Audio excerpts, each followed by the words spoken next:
Now, I've got 7 reasons that I am a evolutionary skeptic. That just gives you a little bit of background on one of them, okay? So my 7 reasons are as follows. First, the evidence for it does not exist. There is considerable evidence of various species that no longer exist, but there is virtually no evidence of specific transition between one species and another. Second, the historical timelines that purportedly support the back-tested theories are dynamic. And the level of dynamism, the amount that they change, is so great that it is impossible to ascribe any value to them whatsoever. Let me give you an example. In 2014, oh wait, I have to open up a different file, just a moment. In 2014, they were beginning to start working on something that I drew attention to about 5 years before that. And it was interesting because I was involved in a minor debate with a biologist about evolution. And he was really confused. He didn't understand the significance of his inability to answer my questions.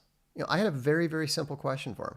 I said, look, if you can answer this question, then I might well be convinced that evolutionary theory works. He said, okay, what's your question? I said, what is the average rate of evolutionary mutation? What is the average rate of evolution, to put it most simply?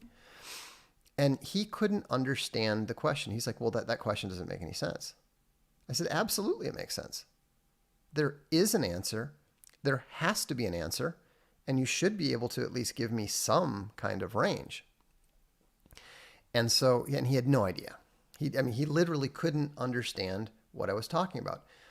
And that made me start looking deeper into it. And what I realized is that biologists do not understand the first thing about statistics. They do not understand anything about probability. What you need to understand is that, somebody just said they don't have the data. That's true, they don't have the data. But even worse than not having the data, they don't even have the educational background to begin to understand these issues. I actually went and checked. I checked a number of the Ivy League schools. I checked Stanford. I checked a number of other programs. You can go all the way through. If you get your PhD in biology, you will go all the way through, and you might take calculus, and you might take one beginning level course in statistics.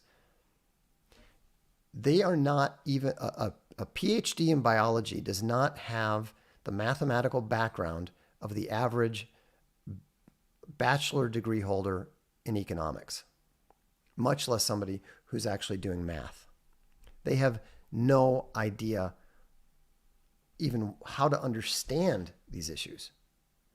They didn't even understand how the statistics relate to their theories. They don't understand the significance of what the probabilities imply for them.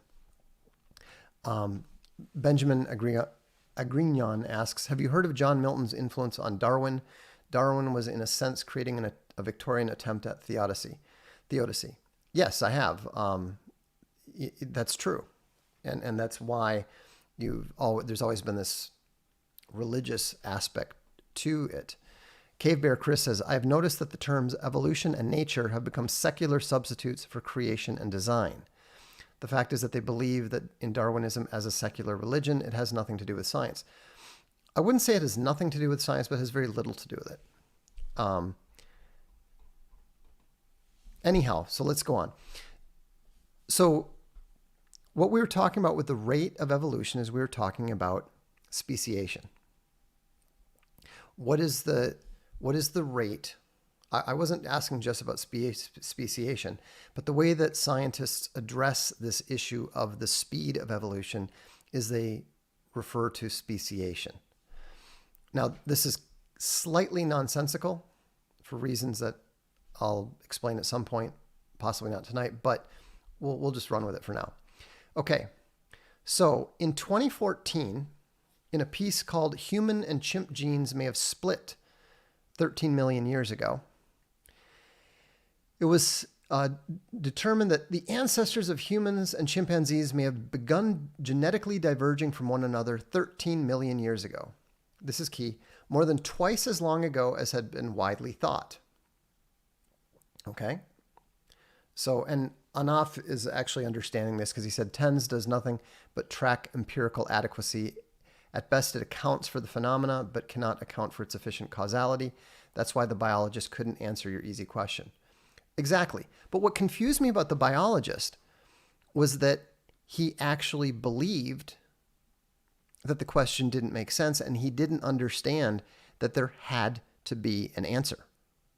That it's not even possible that the answer doesn't exist.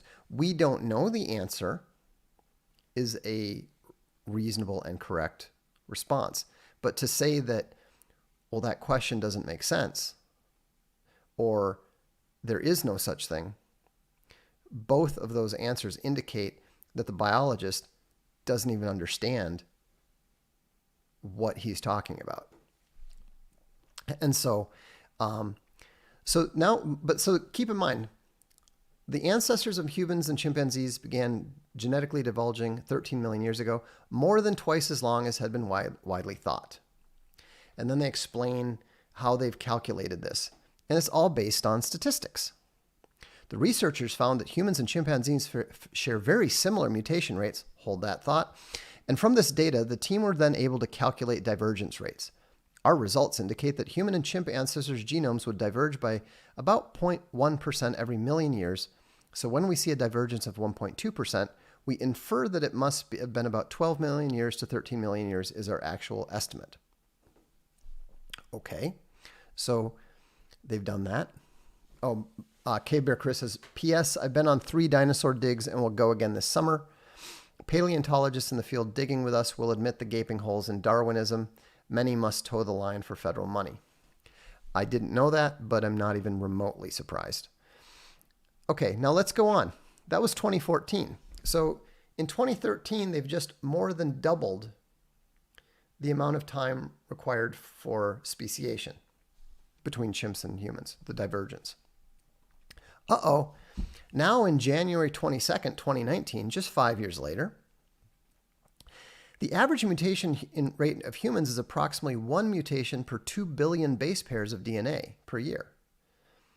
In order to investigate whether chimpanzees experience similar rates, now remember, that was the assumption in the 2014 study.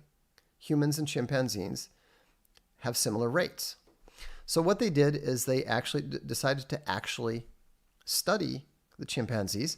They sequenced the genomes of 9 chimpanzees, came up with different mutation rates, and it says if the mutation rates of apes are applied, the researchers estimate the species formation that separated humans from chimpanzees took place around 6.6 million years ago. But if the mutation rate for humans is applied, the speciation would have been around 10 million years ago. So now we have 4 different numbers in 5 years for the same event from 2 different groups of researchers. Think about the margin of error that is involved in this. Now consider chaos theory.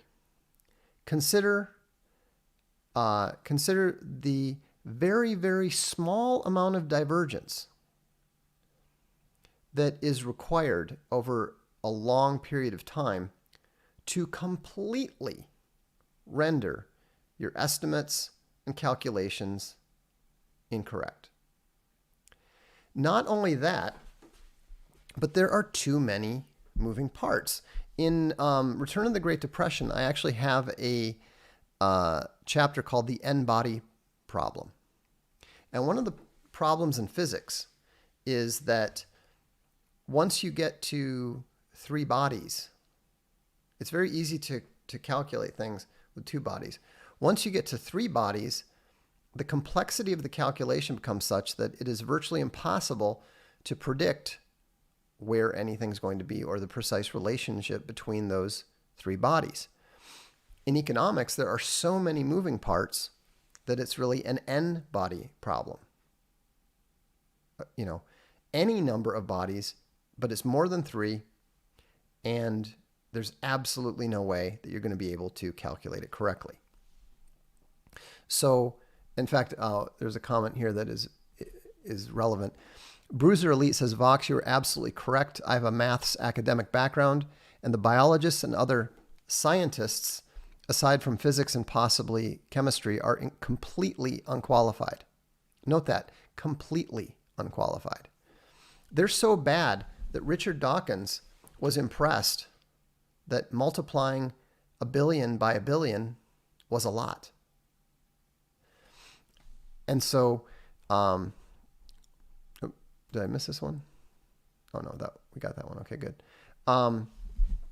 Where do they get the rate of mutation?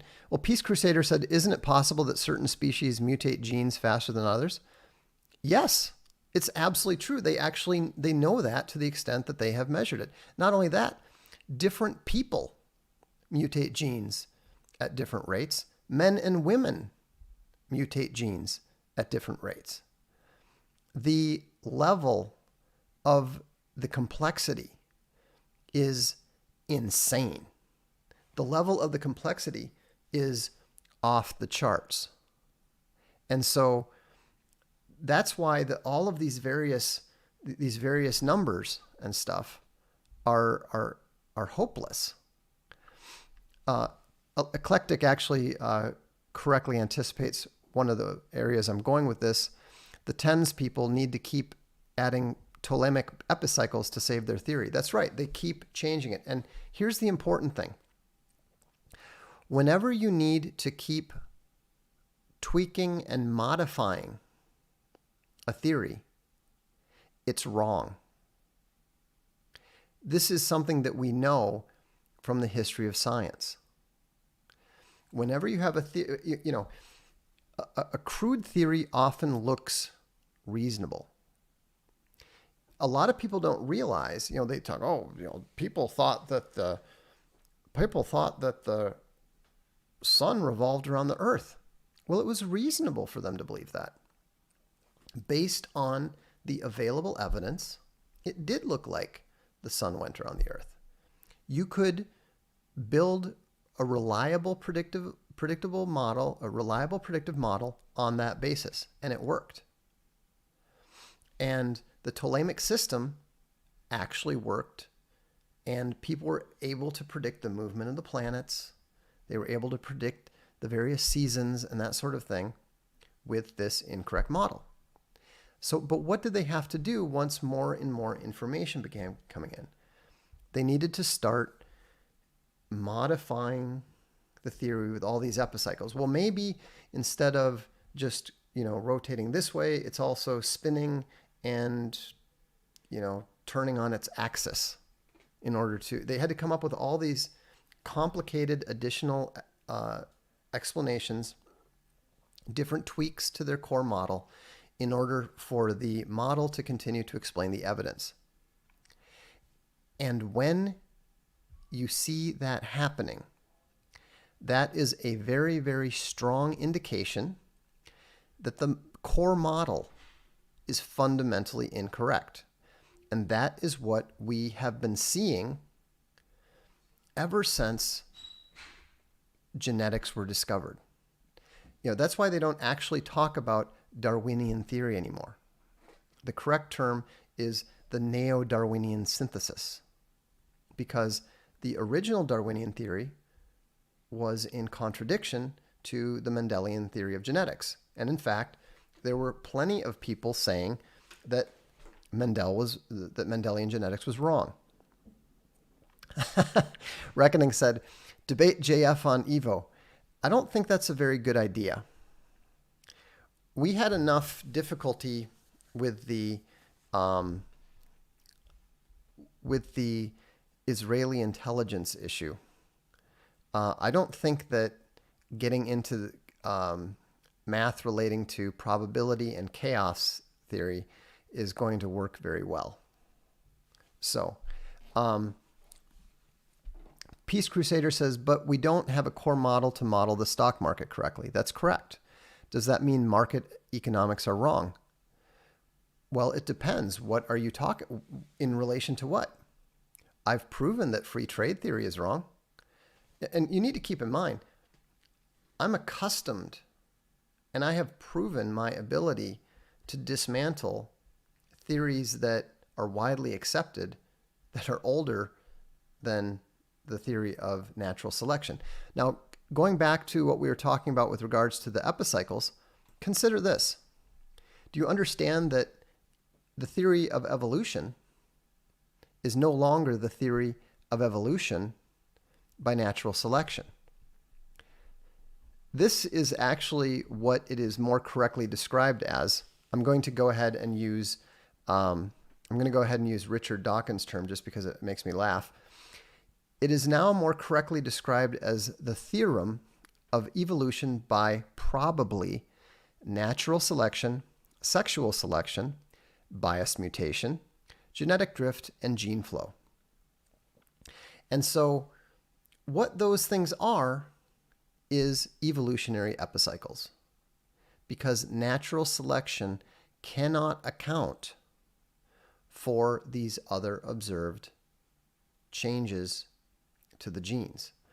Anaf Habab says, adding auxiliary hypotheses to your theory to rescue it again and again. Popper's student Imre Lakatos did more than enough work on that area to show that when that point is reached, the research program is likely dead. That's absolutely true. The mere fact that they are having to add gene flow and sexual selection and bias mutation and so forth to the theory means that the theory is functionally dead.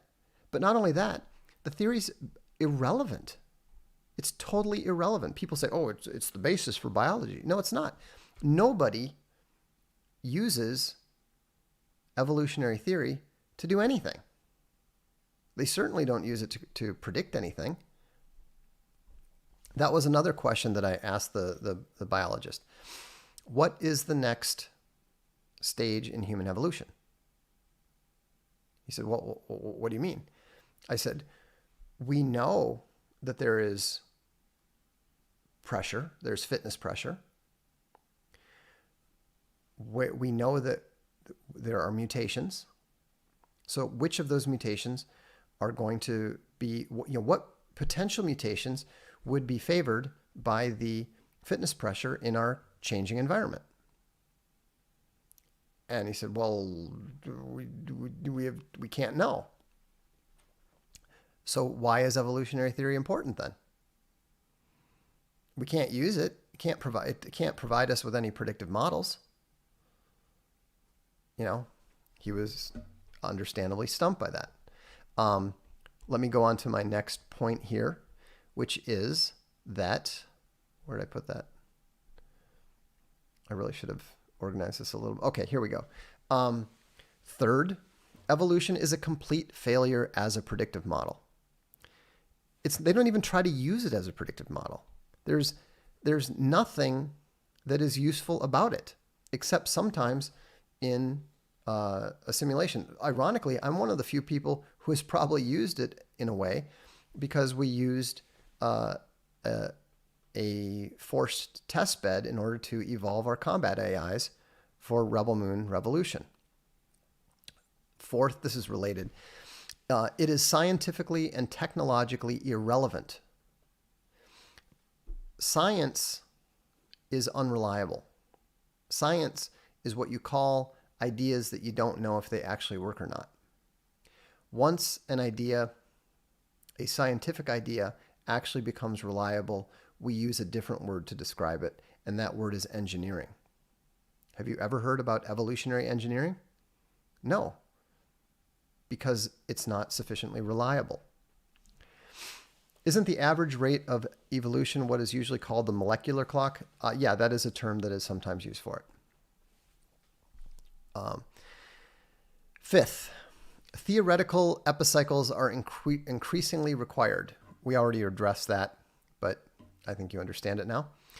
Sixth, it is a repeated failure as an explanatory model. It is amazing. It is astounding how often you will find even backdated predictions proven to be a failure. The best that they've ever been able to do is to cite that, well, one guy claimed that something, a mammal, I think it was E.O. Wilson actually, if there was a mammal that evolved like an insect, then it would have these characteristics. And then someone else said, oh my gosh, you're describing the naked mole rat. That is actually cited as a proof of the strength of evolutionary theory. That's ridiculous. He predicted nothing. The naked mole rat existed before he did. Predictions are things that you predict about stuff that will happen in the future. Not about things that, it's not about theorizing possible ideas and then somebody telling you that it was actually that your idea actually exists already. That's not a prediction or a proof. Anaf says, when I took philosophy of biology as a university sophomore, the bio students in the class were total morons. Vox, you're totally correct regarding the point that the theory is not even used to make predictions. Somebody said, I'm beginning to see why this guy doesn't do debates. I don't. Is that good or bad? Is that an indication that you find what I'm saying compelling, or is it because I'm not organizing my thoughts properly?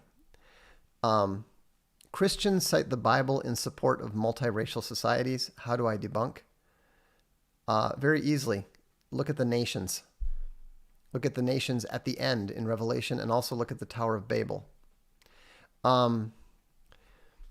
Is the breeding of canines used to try to predict outcomes speciation? Well, there's some attempt to use the breeding of foxes to do it, but they're not changing foxes into anything. They're just affecting how the foxes behave.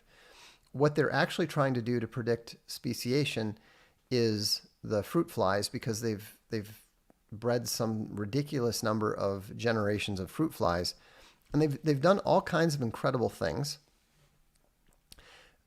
But the one thing that they haven't been able to do is to turn a fruit fly into something else. They've got fruit flies without eyes. They've got fruit flies without wings. They've got fruit flies with a leg coming out of its head instead of an antenna.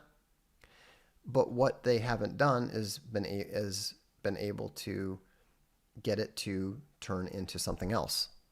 It doesn't work. And so, and then my seventh reason for being an evolutionary skeptic is, wrong one again. There we go. There is a very, very, very long track record of scientific fraud attached to evolutionary theory. It's nonsense. It's total nonsense. Now, again, I am not saying that it is absolutely and utterly ruled out. I am a very strong skeptic. I'm a much stronger skeptic than I was when I started. And yes, Vox, what do you think about red blood cells found in dinosaur fossils? Well, I think that's another indication that the timeline of dinosaur extinction is hopelessly, woefully off. That shouldn't even be possible according to their theories. But when you look at the number of epicycles that have been added to the theory, when you look at the amount of fraud, when you look at the total incompetence, when it comes to statistics and when it comes to calculations, there's no way that this should even be taken seriously. It shouldn't be taken any more seriously than astrology.